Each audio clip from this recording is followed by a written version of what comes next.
Bismillahirrahmanirrahim. Assalamualaikum warahmatullahi wabarakatuh. Alhamdulillahil hadi ila sawi'i sabil. Wa asyhadu an la ilaha illallah wahdahu la syarika lah wa la nadhira lahu wa la masyil. Wa asyhadu anna sayyidana wa nabiyyana Muhammadin abduhu wa rasuluh khatamul mursalin wa imamun nabiyyin. Salawatullahi wa salamuhu alaihi wa ala abaihi wa ikhwanihi minan nabiyyin wal mursalin wa ala alihi wa sahbihi wa tabi'ihim bi ihsanin ila yaumiddin, amma ba'du. Alhamdulillah, saudaraku yang dimuliakan oleh Allah Subhanahu wa taala. Kajian hari ini saya akan membahas tentang anjuran menunaikan sholat dengan khusyuk. Saudaraku,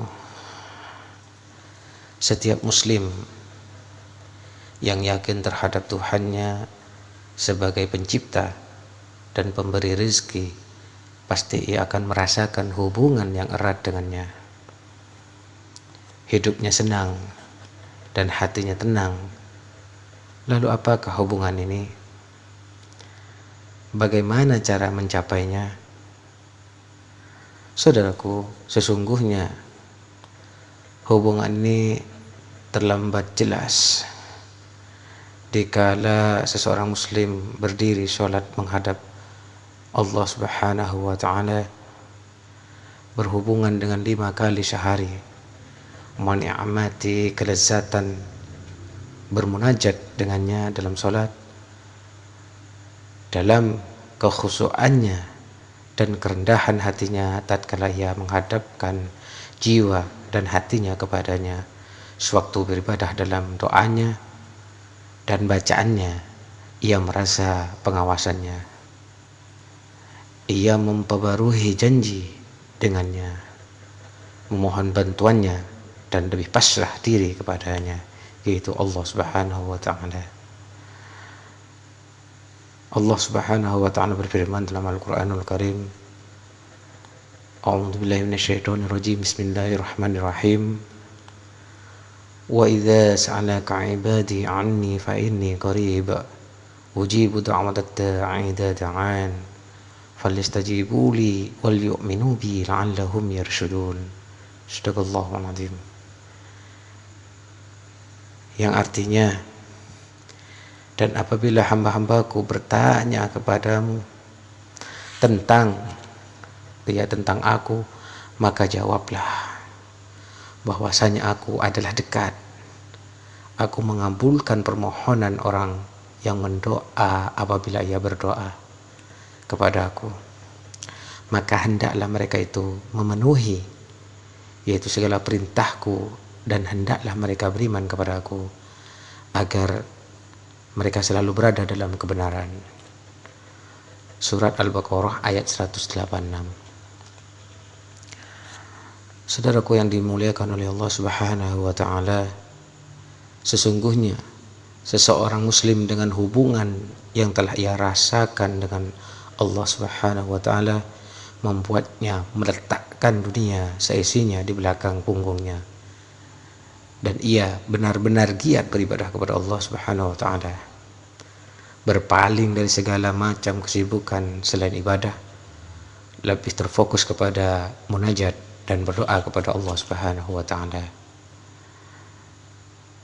Saudaraku yang dimuliakan oleh Allah, sesungguhnya dengan perbuatan ini ia berada dalam kenikmatan yang tiada taranya dan tiada tandingannya, kecuali kenikmatan memandang wajah Allah Subhanahu wa ta'ala kelak di surga.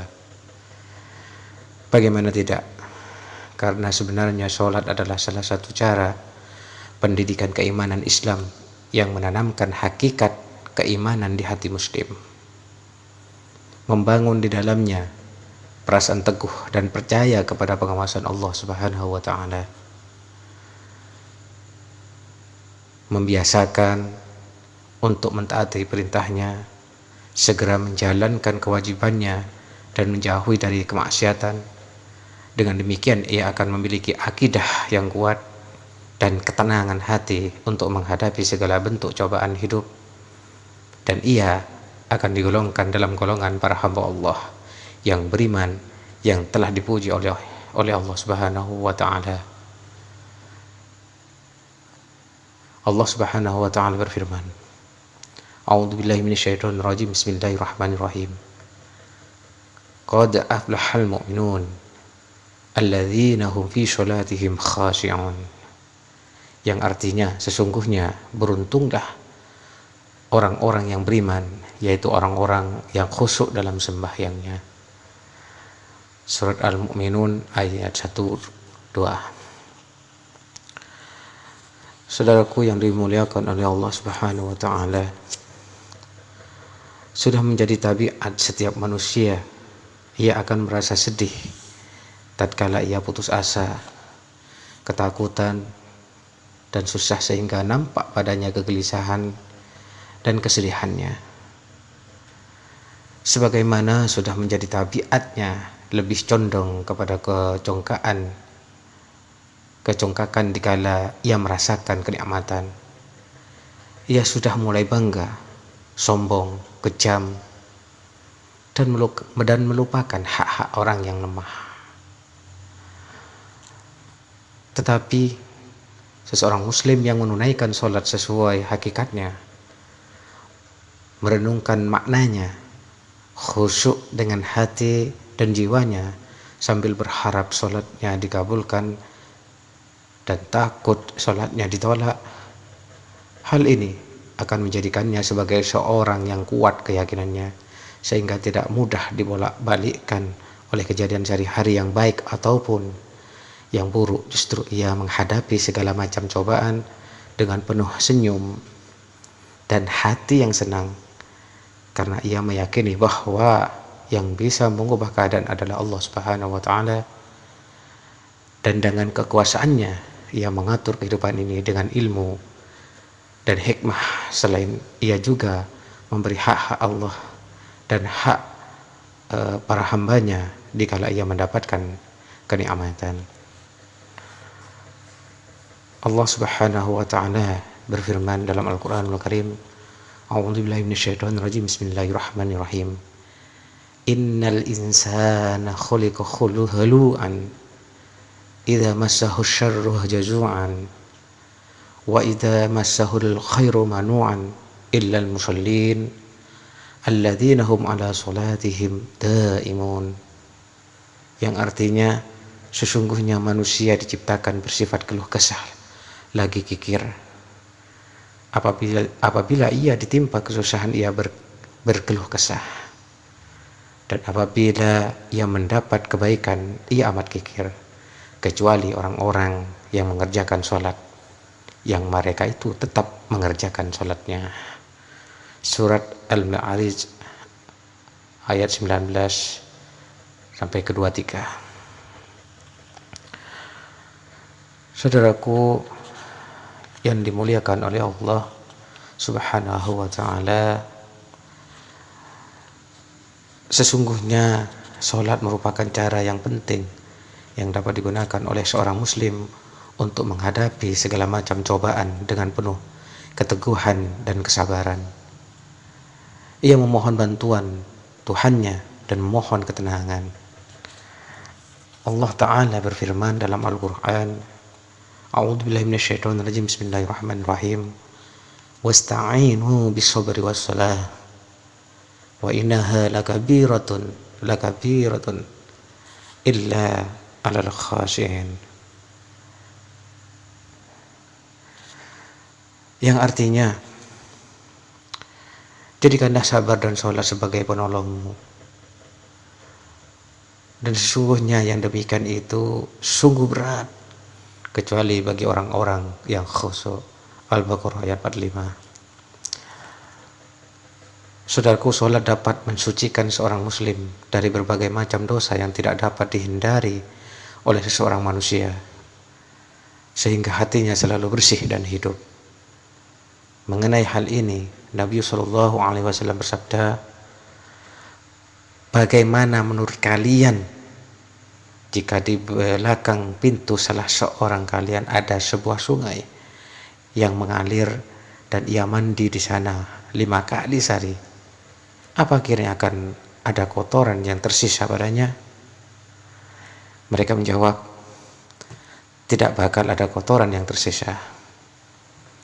Beliau Shallallahu Alaihi Wasallam bersabda, itulah perumpamaan sholat 5 waktu dengannya yaitu Allah Subhanahu wa ta'ala menghapuskan dosa-dosa. Jadi saudaraku, sholat salah satu ciri khas muslim, ya muslim sejati, dan bagai sebuah sekolah yang mana ia belajar hakikat keimanan darinya, dan ia akan mencapai puncak keyakinannya sebagaimana sabda Rasulullah Sallallahu Alaihi Wasallam, barang siapa yang menjaganya, yaitu sholat 5 waktu, ia akan hidup dalam keadaan baik dan juga meninggal dalam keadaan baik tanpa dosa seperti pertama kali ia dilahirkan oleh ibunya. Saudaraku yang dimuliakan oleh Allah Subhanahu wa ta'ala, di masa ini banyak umat Islam yang meninggalkan sholat dan menyepelekannya dikarenakan hati yang keras dan tidak memahami agama dengan benar. Tidakkah mereka menyadari bahwa meninggalkan sholat atau meninggalkan sebagian rukunnya karena sengaja dianggap sebagai seorang kafir yang tidak mendapat bagian apapun dalam Islam? Hal ini dibuktikan oleh sabda Nabi Sallallahu Alaihi Wasallam, inna bainar rujuli wasyarqi wal kufri tarkus shalah. Sesungguhnya yang memisahkan antara seorang dengan kemusyrikan dan kekafiran adalah meninggalkan sholat. Juga Nabi Sallallahu Alaihi Wasallam sabda, al-ahdul ladzi bainana wa bainahumus salatu faman tarakaha faqad kafar. Perjanjian antara kita dengan mereka adalah sholat. Barang siapa yang meninggalkannya, berarti ia telah kafir. Nabi Sallallahu Alaihi Wasallam juga menerangkan hukuman bagi yang menyia-nyiakannya. Umirtu an uqatilan nas hatta yashhadu an la ilaha illallah wa anna Muhammadur Rasulullah wa yuqimus shalah. Aku diperintah untuk menerangi manusia hingga mereka bersaksi bahwa tiada Tuhan selain Allah dan Muhammad adalah utusan Allah, serta mendirikan sholat. Umar bin Khattab radhiyallahu an berkata kepada para penguasa wilayah Islam, sesungguhnya urusan kalian yang paling penting bagiku adalah sholat. Barang siapa yang menjaganya dan menunaikannya, berarti ia telah menjaga agamanya. Barang siapa yang menyia-nyiakannya, maka sudah pasti perkara agama yang lainnya akan lebih tersia-siakan. Adapun orang-orang yang meremehkan perkara sholat dan ibadah secara umumnya dengan alasan bahwa sholat tidak bermanfaat dalam hidup ini, bahkan tidak dapat memberi dampak positif dalam pembentukan moral, mereka mengambil contoh dari orang-orang yang menunaikan sholat sedangkan hatinya lalai dalam sholatnya. Ia tidak khusyuk dalam sholatnya karena ia telah digoda oleh setan.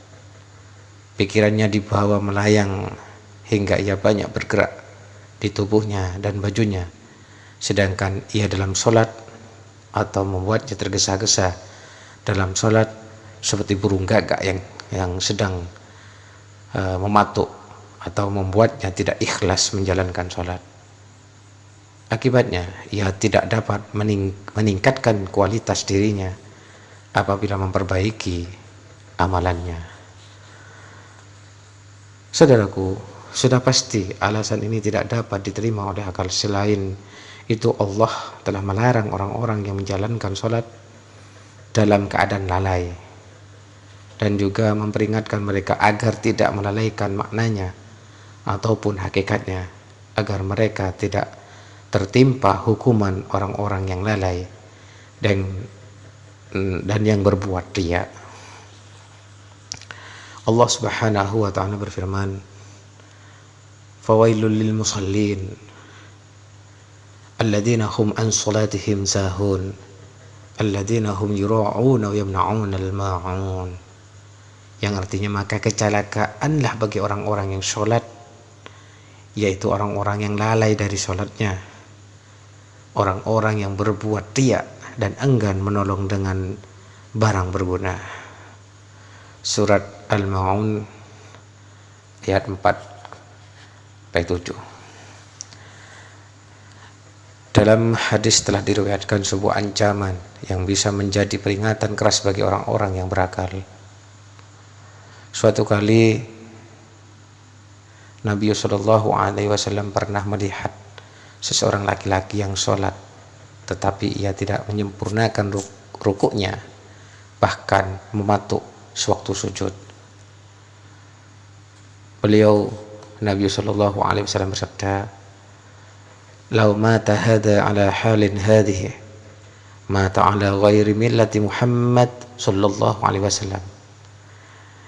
Jika lelaki ini meninggal dalam keadaan ini, ia meninggal dalam keadaan keluar dari agama Muhammad sallallahu alaihi wasallam.